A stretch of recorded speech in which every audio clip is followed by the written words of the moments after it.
आज मैं आपके लिए लेकर आया हूं एक बहुत ही महत्वपूर्ण टॉपिक जो कि है ग्रहों की उच्च एवं नीच राशि। आज के वीडियो में हम पढ़ेंगे कि ग्रहों की कौन सी राशि, किस ग्रह की कौन सी राशि उच्च राशि है और उसकी कौन सी राशि नीच राशि है। इसका एक बहुत ही महत्वपूर्ण स्थान है ग्रहों की उच्च और नीच राशि का हमारी जन्म कुंडली में। यदि कोई ग्रह हमारी जन्म कुंडली में उच्च राशि में है तो निश्चित रूप से वह जो ग्रह है वहां पर बहुत ही अच्छे फल देने के लिए बाध्य होता है। और अगर कोई ग्रह हमारी जन्म कुंडली में अपनी नीच राशि में है तो निश्चित रूप से यह मानकर चलिए कि वह ग्रह जो होता है वो वहां पर बुरे फल देने के लिए बाध्य होता है। तो इस प्रकार से ग्रहों की उच्च और नीच राशि का हमारी जन्म कुंडली में एक बहुत ही महत्वपूर्ण स्थान होता है। तो दोस्तों मैं आपको यही कहूंगा कि अगर आप चैनल पे नए हैं तो प्लीज चैनल को सब्सक्राइब कर लीजिए और बेल आइकन को प्रेस करके ऑल जरूर सेलेक्ट कर लीजिए, जिससे कि मेरे आने वाली वीडियोस की नोटिफिकेशन आपको सबसे पहले मिल सके। चलिए बिना किसी देरी के आज का हम टॉपिक शुरू करते हैं जो कि है ग्रहों की उच्च और नीच राशि। तो सबसे पहले हम सूर्य से लेकर के और शनि तक के ग्रहों की उच्च और नीच राशि के बारे में पढ़ेंगे। उसके बाद में हम क्लियर करेंगे, पहला हमारा टॉपिक है ग्रहों की उच्च और नीच राशि हम पढ़ेंगे। दूसरा हमारा टॉपिक है कि एक उदाहरण कुंडली के माध्यम से हम यहाँ पर ग्रहों को बिठा करके और मैं आपको समझाने वाला हूं कि कौन सा ग्रह कहां पर उच्च का है और कहां पर नीच का है। उसके बाद में आपकी अगर जन्म कुंडली में आपका कोई सा भी लगन हो तो निश्चित रूप से वहां पर भी आप ये देख सकते हैं कि कौन सा ग्रह मेरी कुंडली में उच्च का है और कौन सा ग्रह नीच का है। तो वीडियो बहुत ही इंटरेस्टिंग होने वाला है, बहुत ही ज्ञानवर्धक वीडियो ये होने वाला है।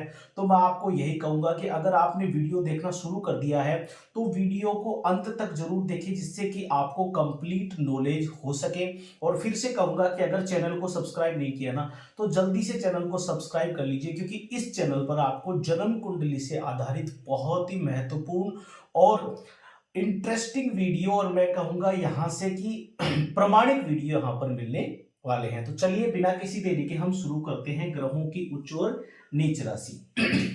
तो सबसे पहले हम लिखेंगे यहां पर ग्रह लिखेंगे, उसके बाद में उसकी उच्च राशि लिखेंगे और उसके बाद में हम यहां पर उसकी नीच राशि लिखेंगे। तो यहां पर ये ग्रह हो गया, यहां पर उसकी उच्च राशि लिखेंगे, यहां पर नीच राशि हम लिखेंगे। तो अब हम शुरू करते हैं सूर्य से। तो देखिए पहला ग्रह हमारा सूर्य है।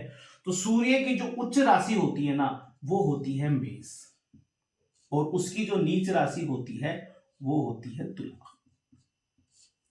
अब हम चलते हैं चंद्रमा की तरफ।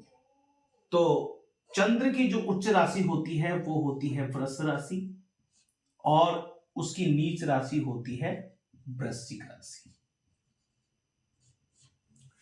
दोस्तों अगर वीडियो अच्छा लग रहा है, ज्ञानवर्धक है, इंटरेस्टिंग लग रहा है तो वीडियो को लाइक कर दीजिए और अब तक चैनल को सब्सक्राइब नहीं किया तो जल्दी से चैनल को सब्सक्राइब भी कर लीजिए। चलिए आगे बढ़ते हैं। उसके बाद में आते हैं मंगल ग्रह। तो मंगल ग्रह की जो यहां पर हमने पहले समझा सूर्य की उच्च राशि हो गई मेष, उसके बाद में नीच राशि हो गई तुला। चंद्रमा की जो उच्च राशि है वो है हमारी वृष राशि और इसकी जो नीच राशि है वो है वृश्चिक राशि। अब मंगल ग्रह जो होते हैं वो मकर राशि में उच्च के होते हैं और कर्क राशि में ये जो मंगल होते हैं वो नीच के होते हैं। उसके बाद में अगर मैं बात करूं बुध ग्रह की, तो बुध जो ग्रह होते हैं वो कन्या राशि में उच्च के होते हैं और मीन राशि में नीच के हो जाते हैं। उसके बाद में हम बात करें गुरु की, तो गुरु जो ग्रह हैं वो कर्क राशि में उच्च के होते हैं, उसके बाद में मकर राशि में नीच के हो जाते हैं। अब हम बात करें शुक्र की, तो शुक्र ग्रह मीन राशि में उच्च के होते हैं और कन्या राशि में शुक्र जो होते हैं वो नीच के होते हैं। और अब लास्ट में हम बात करें शनि ग्रह की, तो शनि ग्रह जो होते हैं वो तुला राशि में उच्च के होते हैं और मेष राशि में नीच के हो जाते हैं। इस प्रकार से हम सारे ग्रहों को यहाँ पर देख पा रहे हैं कि यहाँ पर सूर्य से लेकर के शनि ग्रह तक मैंने आपको उन ग्रहों की उच्च राशि बताई, उन ग्रहों की नीच राशि भी मैंने आपको बताई। दोस्तों वीडियो थोड़ा लंबा हो सकता है, इसके लिए माफी चाहूंगा, लेकिन अगर आपको पूरा नॉलेज लेना है तो आप वीडियो को अंत तक जरूर देखें, बीच में स्किप बिल्कुल ना करें। और अगर वीडियो अच्छा लग रहा है तो फिर से कहूंगा कि वीडियो को लाइक जरूर कर दीजिए। अब हम एक उदाहरण कुंडली से, दूसरा टॉपिक है, हम उदाहरण कुंडली से समझेंगे कि उदाहरण कुंडली में कौन सा ग्रह इस कुंडली में उच्च का है और कौन सा ग्रह नीच का है।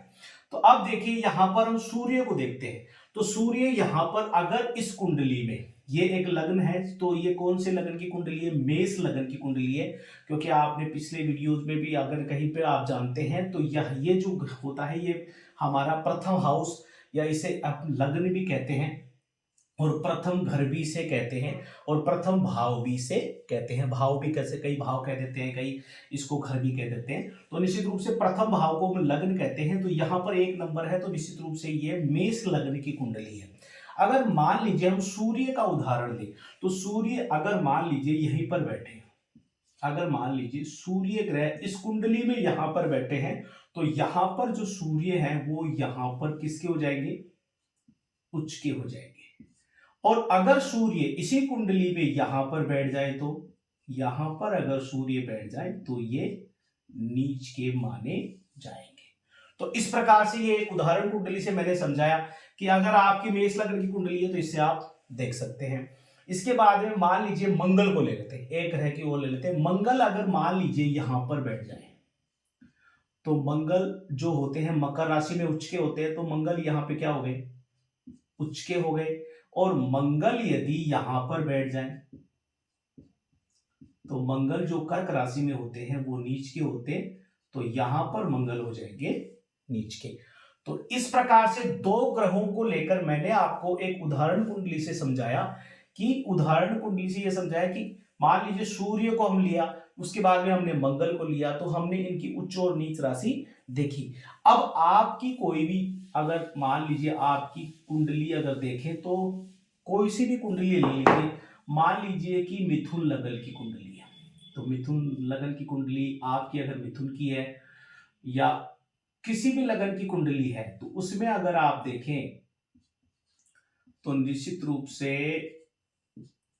ये एक मिथुन लग्न की कुंडली है। मिथुन लग्न की पहले कुंडली में हमने सूर्य को लिया, फिर हमने मंगल को लिया। अब हम गुरु को ले लेते हैं कि गुरु इसमें कहां पर उच्च के होंगे और कहां पर नीच के होंगे। तो अगर गुरु यहां पर बैठ जाए, तो अगर दूसरे भाव में गुरु बैठ जाए तो ये किसके माने जाएंगे? उच्च के माने जाएंगे। और अगर गुरु यहां पर बैठ जाए, तो अगर गुरु 10 में बैठ जाए तो ये नीच के माने जाएंगे। अब आप अपने हिसाब से एक दूसरा उदाहरण लीजिए, शनि को ले लेते हैं। शनि मान लीजिए इस कुंडली में कहां पर शनि उच्च के होते हैं? शनि तुला में उच्च के होते हैं, मेष में नीच के होते हैं। तो अगर मान लीजिए शनि यहां पर बैठ जाए, तो ये शनि जो है ये उच्च के माने जाएंगे, उच्च के माने जाएंगे। और शनि अगर यहां पे बैठ जाए तो शनि नीच के माने जाएंगे।